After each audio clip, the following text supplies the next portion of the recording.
Добар ден, почитувани, и добро дојдовте во неделното интервју на Радио Слободна Европа. Гостин оваа недела е господинот Артан Груби од ДУИ. Господине Груби, вие сте кандидатот на ДУИ за градоначалник на Скопје. Кои беа основните цели и мотиви за вашата кандидатура?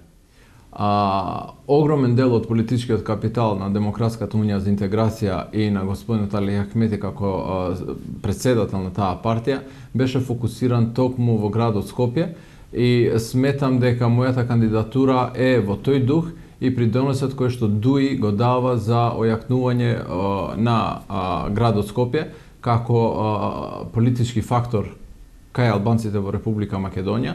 И затоа сметам дека ако анализирате во детали, сите наши кандидати се од првата борбена линија на ДУИ веќе префрлени на овие локални избори. Зборуваме за тројца потпредседатели на партијата и сметам дека ова докажува за значајноста што ДУИ и председателот Али Ахмети и го дава на градот Скопје и затоа очекуваме огромна поддршка на овие избори.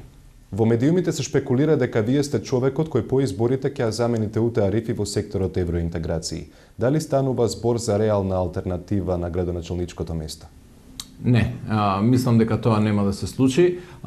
Кадровските политики во ДУИ ги води председателот Али Ахмети и тој ултимативно ќе реши на крај за тоа кој е најдобриот кандидат за да ја замени господјата Теута Арифи, која што сметам дека ќе стане следниот градоначалник на градот Тетова, но ДУИ има доволно обучени кадри, доволно спремни кадри за да ги замени сите позиции. Сметам дека тоа што ние го направивме со евроинтеграциите, посебно во делот на унапредувањето на заклучоците при последниот самит на Европската унија во декември и добивањето на позитивниот извештај, ќе го унапредим уште понатаму, па да ја исполниме целосно европската рамка и да добиеме датум за преговори до крајот на јуни оваа година.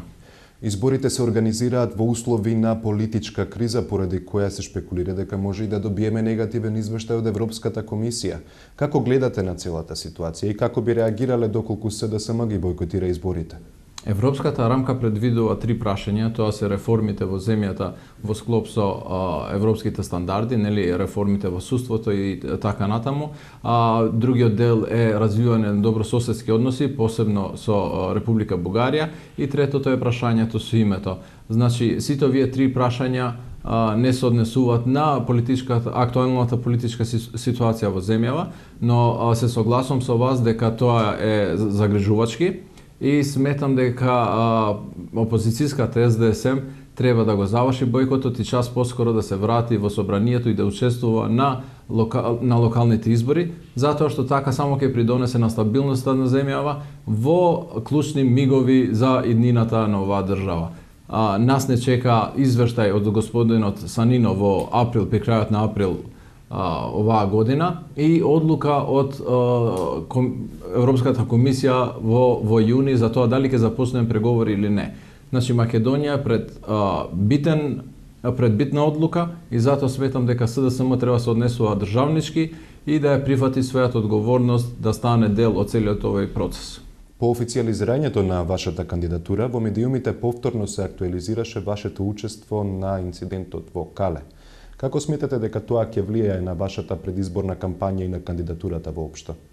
Јас сметам дека настаните на Калето, иако изразив жалење потоа за тоа што се деси, но сметам дека тој настан е пресвртница во историјата на градот Скопје.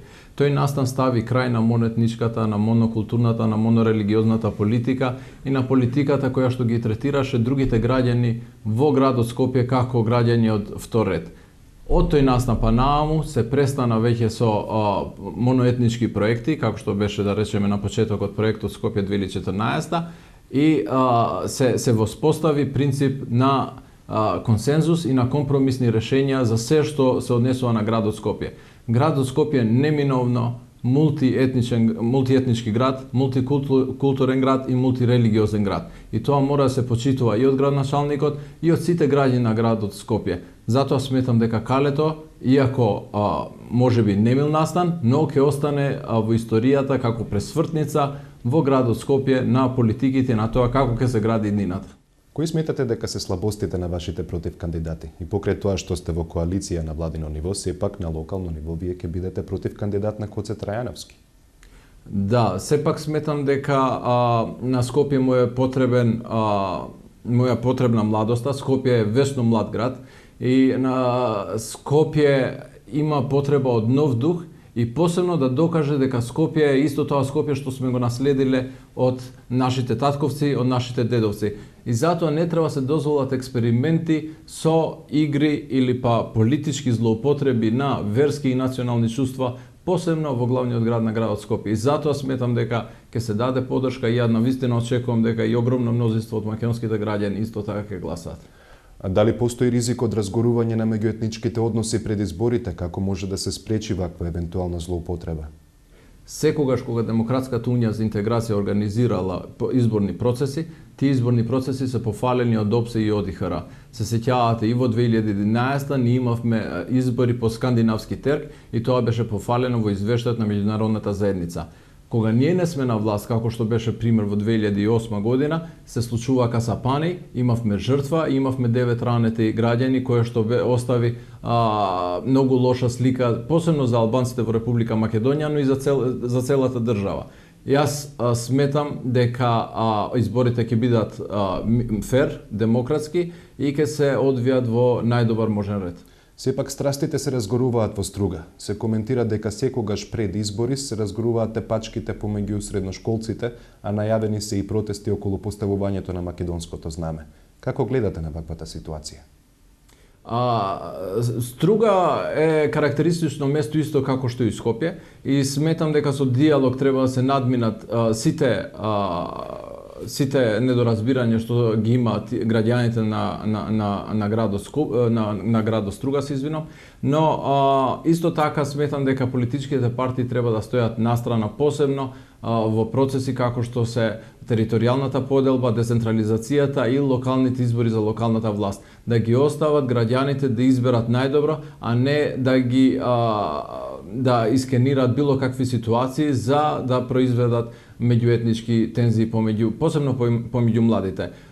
Стружани сметам дека се свесни за ова и дека ќе одлучат така како што треба за иднината на градот Струга и ние имаме одличен кандидат кој што од Струга ќе направи град туристичка атракција во Македонија и ќе придонесе многу за развојот на тој град и целиот регион. Од опозицијата забележуваат дека во владеачката коалиција има пазарење по различни работи, се во поново време и за правилникот. Дали има вистина во ваквите тврдења? Единственото пазарање помеѓу ВМРО, ДПМН и ДУИ е направено по изборите во 2011 и со тоа се донесе одлука за заедничка владина програма, што значеше спојување на предизборната програма на Демократската унија за интеграција и предизборната програма на ВМРО ДПМН. Владата функционира врз таа унифицирана програма на двете политички партии, што во моментов представува владина програма која што се имплементира секојдневно на теренот.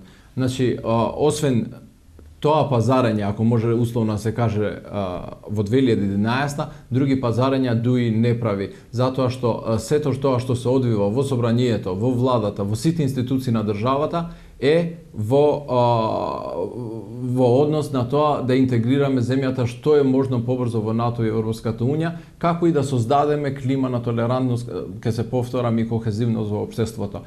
Пазарења мислам дека не се дел од стратегијата и политичкото делување на Демократската унија за интеграција. Сепак, судејќи по медиумските извештаи, не е се безпрекорно во владината коалиција. Со какви предизвици се соочуваат партнерите? Знаете, проблеми имате и во семејството, секојдневно па правите компромиси уште пред да излезете од домот со детето, па со сопругата, па со другите членови на семејството, а камоли во една политичка игра и во една политичка битка и посебно во една меѓуетничка коалиција со различни интереси и со различни политички приоритети и определби. Значи, сите предизвици, како што ги решаваме во семејството со диалог, така ги решаваме и во коалицијата и сметам дека диалогот помеѓу ВМРО, ДПМН и ДУИ, посебно од 2011 па нааму, е позитивен и се решава со компромисно решение помеѓу двете страни во еден конструктивен диалог. Господине Груби, ви благодарам. Тоа е се за ова издание на неделното интервју на Радио Слободна Европа, повторна средба за 7 дена.